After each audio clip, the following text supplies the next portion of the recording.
ನಮಸ್ಕಾರ ಸ್ನೇಹಿತರೆ. ಹಿಂದೂ ಧರ್ಮದಲ್ಲಿ ಏಕಾದಶಿ ಉಪವಾಸಕ್ಕೆ ಅತ್ಯಂತ ಮಹತ್ವದ ಸ್ಥಾನವಿದೆ. ವರ್ಷದಲ್ಲಿ ಒಟ್ಟು 24 ಏಕಾದಶಿಗಳು ಬರುತ್ತವೆ.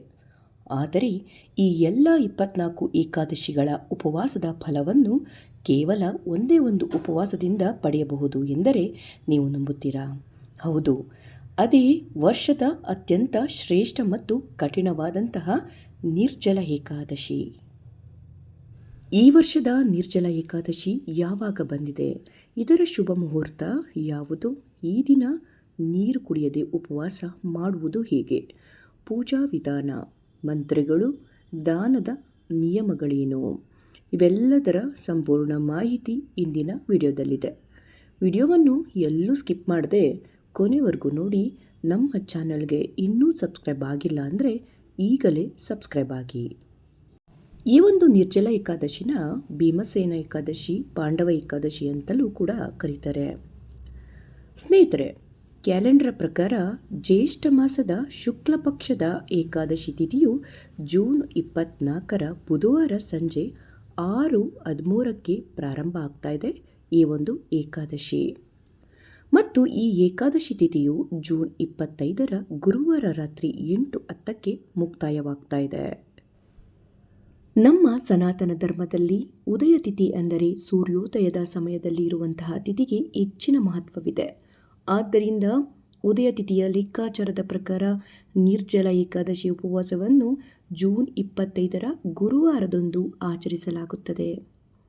ಇನ್ನು ಇದರ ಅಭಿಜಿತ್ ಮುಹೂರ್ತ ಬಂದು ಅಂದರೆ ಪೂಜೆಗೆ ಅತ್ಯಂತ ಶುಭ ಸಮಯ ಬಂದು ಜೂನ್ 25ರ ಮಧ್ಯಾಹ್ನ 11:56ರಿಂದ 12:52ರವರೆಗೆ ಇದರ ಶುಭ ಮುಹೂರ್ತವಿರುತ್ತದೆ.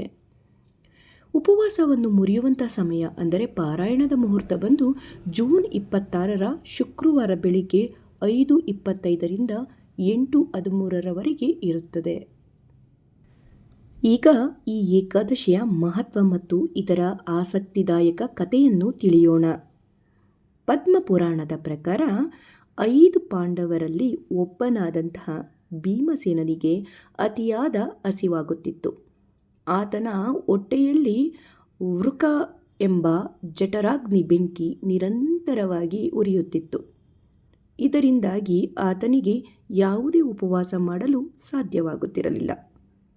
ಒಮ್ಮೆ ಭೀಮಸೇನ ಮಹರ್ಷಿ ವೇದವ್ಯಾಸರನ್ನು ಹೀಗೆ ಕೇಳಿದನು. ಹೇ ಪೂಜ್ಯರೇ, ನನ್ನ ಕುಟುಂಬದವರೆಲ್ಲರೂ ಪ್ರತಿ ಏಕಾದಶಿಯಂದು ಉಪವಾಸ ಮಾಡುತ್ತಾರೆ. ಆದರೆ ಹಸಿವಿನ ಕಾರಣ ನನಗೆ ಒಂದೇ ಒಂದು ಉಪವಾಸವನ್ನು ಕೂಡ ಆಚರಿಸಲು ಸಾಧ್ಯವಾಗುತ್ತಿಲ್ಲ. ದಯವಿಟ್ಟು ವರ್ಷದಲ್ಲಿ ಒಮ್ಮೆ ಮಾತ್ರ ಆಚರಿಸುವಂತಹ ಒಂದು ಏಕಾದಶಿ ಮತ್ತು ನನಗೆ ಮೋಕ್ಷವನ್ನು ಕೂಡ ಕೊಡುವಂತಹ ಆ ಒಂದು ಏಕಾದಶಿ, ಸ್ವರ್ಗಕ್ಕೆ ಕರೆದೊಯ್ಯುವಂತಹ ಒಂದು ಉಪವಾಸದ ಏಕಾದಶಿಯನ್ನು ಸೂಚಿಸಿ ಎಂದು ಕೇಳಿಕೊಂಡನಂತೆ. ಆಗ ವೇದವ್ಯಾಸರು ನಸು ನಗುತ್ತಾ ಹೇಳಿದರು, ಭೀಮ, ಜ್ಯೇಷ್ಠ ಮಾಸದ ಶುಕ್ಲ ಪಕ್ಷದಲ್ಲಿ ಬರುವಂತಹ ಏಕಾದಶಿಯಂದು ನೀರನ್ನು ಸಹ ಕುಡಿಯದೆ ನಿರ್ಜಲ ಉಪವಾಸವನ್ನು ಆಚರಿಸು. ಈ ಒಂದು ಉಪವಾಸವನ್ನು ಶ್ರದ್ಧೆಯಿಂದ ಆಚರಿಸಿದರೆ ವರ್ಷದ ಎಲ್ಲ 24 ಏಕಾದಶಿಗಳ ಪುಣ್ಯಫಲ ನಿನಗೆ ಲಭಿಸುತ್ತದೆ. ಈ ಮಾತುಗಳನ್ನು ಕೇಳಿದಂತಹ ಭೀಮಸೇನನು ವ್ಯಾಸರ ಅಪ್ಪಣೆಯಂತೆ ಕಠಿಣವಾದಂತಹ ಈ ಉಪವಾಸ ವ್ರತವನ್ನು ಆಚರಿಸಿ ಮೋಕ್ಷವನ್ನು ಪಡೆದನಂತೆ. ಜ್ಯೇಷ್ಠ ತಿಂಗಳು ಎಂದರೆ ಭೀಕರ ಬೇಸಿಗೆಯ ಸಮಯ. ಈ ಒಂದು ಸಮಯದಲ್ಲಿ ಹನಿ ನೀರು ಕೂಡ ಮುಟ್ಟದೆ ಉಪವಾಸ ಇರುವುದು ಅತ್ಯಂತ ಕಷ್ಟಕರ. ಅದಕ್ಕಾಗಿಯೇ ಇದನ್ನು ಅತ್ಯಂತ ಕಠಿಣ ಉಪವಾಸ ಎಂದು ನಾವು ಕರೆಯುತ್ತೇವೆ. ಭೀಮಸೇನನು ಆಚರಿಸಿದ್ದರಿಂದ ಇದನ್ನು ಭೀಮಸೇನಿ ಏಕಾದಶಿ ಎಂದು ಕೂಡ ಕರೆಯುತ್ತೇವೆ. ಹಾಗೆ ಪಾಂಡವ ಏಕಾದಶಿ ಎಂದು ಕೂಡ ಕರೆಯುತ್ತೇವೆ. ಈ ಪವಿತ್ರ ದಿನದಂದು ಭಗವಾನ್ ವಿಷ್ಣುವನ್ನು ಹೇಗೆ ಪೂಜಿಸಬೇಕು ಎಂಬುದನ್ನು ಈಗ ತಿಳಿದುಕೊಳ್ಳೋಣ. ಬ್ರಾಹ್ಮಿ ಮುಹೂರ್ತದ ಸ್ನಾನ ಎಂದರೆ ಸೂರ್ಯೋದಯಕ್ಕೂ ಮುಂಚೆ ನಾವು ಎದ್ದು ಪವಿತ್ರ ಸ್ನಾನವನ್ನು ಮಾಡಿಕೊಳ್ಳಬೇಕು. ಗಂಗಾಜಲವಿದ್ದರೆ ಅದನ್ನು ಬೆರೆಸಿಕೊಂಡು ಸ್ನಾನ ಮಾಡುವುದು ಒಳ್ಳೆಯದು. ಮನೆಗೂ ಕೂಡ ಗಂಗಾಜಲವನ್ನು ಪ್ರೋಕ್ಷಣೆ ಮಾಡಿ ಮನೆಯನ್ನೆಲ್ಲ ಸ್ವಚ್ಛಗೊಳಿಸಿ ಹಾಗೆ ಪೂಜಾ ಕೊಠಡಿಯನ್ನು ಕೂಡ ಸ್ವಚ್ಛಗೊಳಿಸಿಕೊಳ್ಳಬೇಕು. ಹಳದಿ ಬಣ್ಣದ ಬಟ್ಟೆ ಇದ್ದರೆ ಅದನ್ನು ಧರಿಸುವುದು ಆ ದಿನ ಅತ್ಯಂತ ಶುಭ. ಈಗ ಸಂಕಲ್ಪವನ್ನು ಮಾಡಿಕೊಳ್ಳುವುದರ ಬಗ್ಗೆ ತಿಳಿದುಕೊಳ್ಳೋಣ.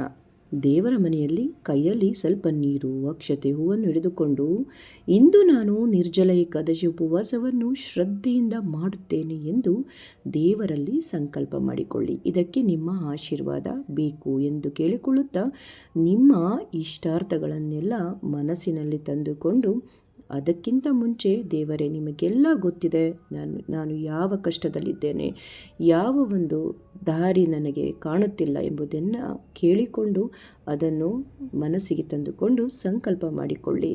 ಈ ದಿನ ನೀನು ಏನು ಕೊಡುತ್ತಿದ್ದರೂ ಪರವಾಗಿಲ್ಲ, ನಿನ್ನ ಆಶೀರ್ವಾದ ನನ್ನ ಜೊತೆ ಸದಾಕಾಲ ಇರಬೇಕು, ಯಾವುದೇ ಕಷ್ಟಗಳು ಬಂದರೂ ಎದುರಿಸುವಂತಹ ಶಕ್ತಿ ನೀಡು ಎಂದು ಕೇಳಿಕೊಳ್ಳುತ್ತಾ ಆ ಒಂದು ಭಗವಂತನಲ್ಲಿ ಪ್ರಾರ್ಥನೆ ಮಾಡಿಕೊಂಡು ಸಂಕಲ್ಪವನ್ನು ಮಾಡಿಕೊಳ್ಳಿ. ನಿಮ್ಮ ಮನೆ ದೇವರನ್ನು ಕೂಡ ಸ್ಮರಿಸುತ್ತಾ ಸಂಕಲ್ಪ ಮಾಡಿ. ಪೂಜೆ ಮಾಡುವಂಥ ವಿಧಾನ ನೋಡುವುದಾದರೆ, ವಿಷ್ಣುವಿನ ಮೂರ್ತಿ ಅಥವಾ ಫೋಟೋ ಇದ್ದರೆ ಅದನ್ನು ಗಂಗಾಜಲದಿಂದ ಅಭಿಷೇಕ ಮಾಡಿ ಹಳದಿ ಚಂದನ ತಿಲಕವನ್ನು ಇಡಿ. ಅಲಂಕಾರಕ್ಕೆ ದೇವರಿಗೆ ಹಳದಿ ಹೂಗಳನ್ನು, ಧೂಪ ಮತ್ತು ಗಜೇಂದ್ರ ಮೋದಕ ಇದ್ದರೆ ಅಥವಾ ಹಳದಿ ಬಣ್ಣದ ಸಿಹಿಯನ್ನು ನೈವೇದ್ಯವಾಗಿ ಅರ್ಪಿಸಿ. ಇನ್ನು ತುಳಸಿ ದಳದ ಅರ್ಪಣೆ. ವಿಷ್ಣುವಿನ ಪೂಜೆಯಲ್ಲಿ ತುಳಸಿ ಎಲೆ ಕಡ್ಡಾಯ. ಆದರೆ ನೆನಪಿಡಿ, ಏಕಾದಶಿಯ ದಿನ ತುಳಸಿ ಎಲೆಯನ್ನು ಕೀಳಬಾರದು. ಇಂದಿನ ದಿನವೇ ಕಿತ್ತು ಇಟ್ಟುಕೊಂಡಿರಬೇಕು. ಅದನ್ನು ದೇವರಿಗೆ ಅರ್ಪಿಸಿ. ಇನ್ನು ದೀಪಾರಾಧನೆ. ಹಸುವಿನ ತುಪ್ಪದ ದೀಪವನ್ನು ಹಚ್ಚಿ ಆರತಿಯನ್ನು ಮಾಡಿ. ಸರಳವಾಗಿ, ಅಂದರೆ ಹಣ್ಣು, ಹಾಲು ಹೀಗೆ ನೈವೇದ್ಯವಾಗಿ ದೇವರಿಗೆ ಅರ್ಪಿಸಬಹುದು. ಉಪವಾಸ ಇದ್ದರೂ ಇರದಿದ್ದರೂ ನಾವು ಮಂತ್ರಗಳನ್ನು ಜಪಿಸಿದರೆ ಎಷ್ಟೋ ಪುಣ್ಯ ಲಭಿಸುತ್ತದೆ. ಪೂಜೆಯ ಸಮಯದಲ್ಲಿ ಮತ್ತು ದಿನವಿಡೀ ನಾವು ಜಪಿಸಬಹುದಾದಂತಹ ಪ್ರಮುಖ ಮಂತ್ರಗಳು ಇಲ್ಲಿವೆ. ಆ ಮಂತ್ರಗಳನ್ನು ನಾನು ಈಗ ಹೇಳುತ್ತಾ ಹೋಗ್ತೇನೆ. ನೀವು ಇವುಗಳನ್ನು ಸ್ಕ್ರೀನ್ಶಾಟ್ ತೆಗೆದಿಟ್ಟುಕೊಳ್ಳಬಹುದು. ಆ ದಿನ ಈ ಮಂತ್ರಗಳನ್ನು ಜಪಿಸಬಹುದಾಗಿದೆ. ಮಹಾಮಂತ್ರ. ಓಂ ನಮೋ ಭಗವತೆ ವಾಸುದೇವಾಯ.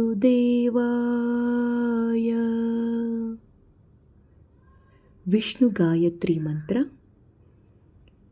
ಓಂ ನಾರಾಯಣಾಯ ವಿದ್ಮಹೇ ವಾಸುದೇವಾಯ ಧೀಮಹಿ ತನ್ನೋ ವಿಷ್ಣು ಪ್ರಚೋದಯಾತ್.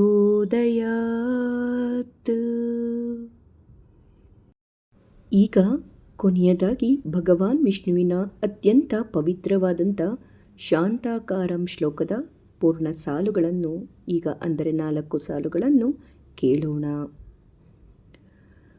ಶಾಂತಾಕಾರಂ ಭುಜಗಶಯನಂ ಪದ್ಮನಾಭಂ ಸುರೇಶಂ ವಿಶ್ವಾಧಾರಂ ಗಗನಸದೃಶಂ ಮೇಘವರ್ಣಂ ಶುಭಾಂಗಂ ಲಕ್ಷ್ಮೀಕಾಂತಂ ಕಮಲನಯನಂ ಯೋಗಿರ್ಭಿರ್ಧ್ಯಾನಗಮ್ಯಂ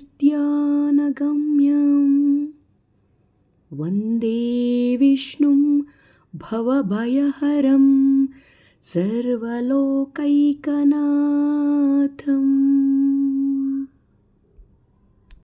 ಹಾಗೆ ವಿಷ್ಣುವಿನ ಸಹಸ್ರನಾಮ ಕೇಳುವುದು, ಹಾಗೆ ಪಠಿಸುವುದು ಕೂಡ ಸಕಲ ಪಾಪಗಳನ್ನು ನಶಿಸಿ ಪುಣ್ಯವನ್ನು ತಂದುಕೊಡುತ್ತದೆ. ನಿರ್ಜಲ ಏಕಾದಶಿಯಂದು ಮಾಡುವಂಥ ದಾನವು ಅಕ್ಷಯ ಪುಣ್ಯವನ್ನು ತಂದುಕೊಡುತ್ತದೆ. ಈ ದಿನ ನೀರು, ಹಣ್ಣುಗಳು, ಕೆಲವು ವಸ್ತುಗಳನ್ನು ದಾನ ಮಾಡಬಹುದು. ಇದರಿಂದ ಕೋಟಿಪಟ್ಟು ಫಲ ದೊರೆಯುತ್ತದೆ ಎಂಬ ನಂಬಿಕೆ ಇದೆ. ಬೇಸಿಗೆಯ ವಸ್ತುಗಳಾದಂತಹ ಕೈ ಬೀಸಣಿಗೆ, ಕೊಡೆ, ಕಾಲಿಗೆ ಚಪ್ಪಲಿ, ಹಾಗೆ ವಸ್ತ್ರಗಳನ್ನು ಕೂಡ ದಾನ ಮಾಡಿ. ಇನ್ನು ಪಕ್ಷಿಗಳಿಗೆ, ಪ್ರಾಣಿಗಳಿಗೆ ಈ ದಿನ ನೀರನ್ನು ಇಡುವುದು, ಧಾನ್ಯಗಳನ್ನು ಹಾಕುವುದು ಕೂಡ ಒಳ್ಳೆಯ ಕೆಲಸ. ಹಾಗೆ ಯಾರಾದರೂ ದಾರಿ ಹೋಕರಿಗೂ ಕೂಡ ತಂಪು ಪಾನೀಯ ಅಥವಾ ನೀರನ್ನು ಕೂಡ ಕೊಡುವುದು ಕೂಡ ಭಗವಾನ್ ವಿಷ್ಣುವಿಗೆ ಪ್ರೀತಿ ಪಾತ್ರವಾದಂತಹ ಕಾರ್ಯವಾಗಿದೆ. ಏಕಾದಶಿಯ ದಿನ ಕೆಲವು ತಪ್ಪುಗಳನ್ನು ಅಪ್ಪಿತಪ್ಪಿಯೂ ಮಾಡಬಾರದು. ಅವುಗಳು ಯಾವುವೆಂದರೆ, ಮನೆಯಲ್ಲಿ ಯಾರು ಕೂಡ ಆ ದಿನ ಅನ್ನವನ್ನು ತಿನ್ನುವುದಾಗಲಿ ಮಾಡಬೇಡಿ. ಉಪವಾಸ ಮಾಡುವವರು ಅನ್ನವನ್ನು ಸೇವಿಸಲೇಬಾರದು. ಹಾಗೆ ತಾಮಸಿಕ ಆಹಾರಗಳಾದಂತಹ ಈರುಳ್ಳಿ, ಬೆಳ್ಳುಳ್ಳಿ ಮತ್ತು ಮಾಂಸಾಹಾರದಿಂದ ದೂರವಿರಿ. ಮನೆಯಲ್ಲಿ ಕೋಪ, ಜಗಳ, ಸುಳ್ಳು ನುಡಿಯುವುದನ್ನು ಮಾಡಬೇಡಿ. ಬ್ರಹ್ಮಚರ್ಯವನ್ನು ಪಾಲಿಸಿ. ಉಗುರನ್ನು ಕೀಳುವುದಾಗಲಿ, ಕೂದಲು ಕತ್ತರಿಸುವುದಾಗಲಿ ಮಾಡಬೇಡಿ. ಹಾಗೆ ಗಿಡಮರಗಳನ್ನು ಕಡಿಯುವುದನ್ನು ಮಾಡಬೇಡಿ. ಹಾಗೆ ಆರೋಗ್ಯ ಕೈಕೊಟ್ಟರೆ ಸಂಪೂರ್ಣ ನೀರಿಲ್ಲದೆ ಉಪವಾಸವನ್ನು ಮಾಡಲೇಬೇಡಿ. ಹಣ್ಣು ಮತ್ತು ಹಾಲನ್ನು ಸೇವಿಸಿ ಫಲಾಹಾರ ಉಪವಾಸವನ್ನು ಮಾಡಿ. ದೇವರಿಗೆ ಭಕ್ತಿ ಮುಖ್ಯವೇ ಹೊರತು ಹಠವಾದಂತಹ ಉಪವಾಸವಲ್ಲ, ಹಠವಲ್ಲ. ಹಾಗೆ ದೇವರಲ್ಲಿ ನಾವು ಏನೇ ತಪ್ಪುಗಳಿದ್ದರೂ ಅದನ್ನು ಕ್ಷಮೆಯಾಚಿಸಿದರೆ ಖಂಡಿತ ಭಗವಂತನು ಕ್ಷಮಿಸುತ್ತಾನೆ. ಇನ್ನು ಈ ಒಂದು ವಿಡಿಯೋದ ಮುಕ್ತಾಯ ಹಂತಕ್ಕೆ ಬಂದಿದ್ದೇವೆ. ಸ್ನೇಹಿತರೆ, ವರ್ಷದ ಎಲ್ಲ ಏಕಾದಶಿಗಳ ಪುಣ್ಯ ಕೊಡುವಂತಹ ಈ ನಿರ್ಜಲ ಏಕಾದಶಿಯಂದು ಭಗವಾನ್ ವಿಷ್ಣುವಿನ ಆರಾಧನೆ ಮಾಡಿ, ದಾನ ಧರ್ಮಗಳನ್ನು ಮಾಡಿ ನಿಮ್ಮ ಜೀವನವನ್ನು ಧನ್ಯವಾಗಿಸಿಕೊಳ್ಳಿ. ಲಕ್ಷ್ಮೀನಾರಾಯಣನು ನಿಮಗೆ ಆಯುಷ್ಯ, ಆರೋಗ್ಯ, ಐಶ್ವರ್ಯವನ್ನು ಕರುಣಿಸಲಿ ಎಂದು ಪ್ರಾರ್ಥಿಸುತ್ತೇನೆ. ನಿಮಗೆ ಈ ಮಾಹಿತಿ ಇಷ್ಟವಾಗಿದ್ದರೆ ದಯವಿಟ್ಟು ವಿಡಿಯೋನ ಲೈಕ್ ಮಾಡಿ, ನಿಮ್ಮ ಸ್ನೇಹಿತರು ಮತ್ತು ಕುಟುಂಬದವರೊಂದಿಗೆ ಶೇರ್ ಮಾಡಿ. ನಿಮ್ಮ ಅನಿಸಿಕೆಗಳನ್ನು ಕಮೆಂಟ್ ಬಾಕ್ಸಲ್ಲಿ ತಿಳಿಸಿ. ಮತ್ತೊಂದು ಒಳ್ಳೆಯ ಮಾಹಿತಿಯೊಂದಿಗೆ ಮುಂದಿನ ವಿಡಿಯೋದಲ್ಲಿ ಸಿಗೋಣ. ಎಲ್ಲರಿಗೂ ಶುಭವಾಗಲಿ. ಧನ್ಯವಾದಗಳು. ಓಂ ನಮೋ ಭಗವತೆ ವಾಸುದೇವಾಯ. ಹರಿ ಓಂ.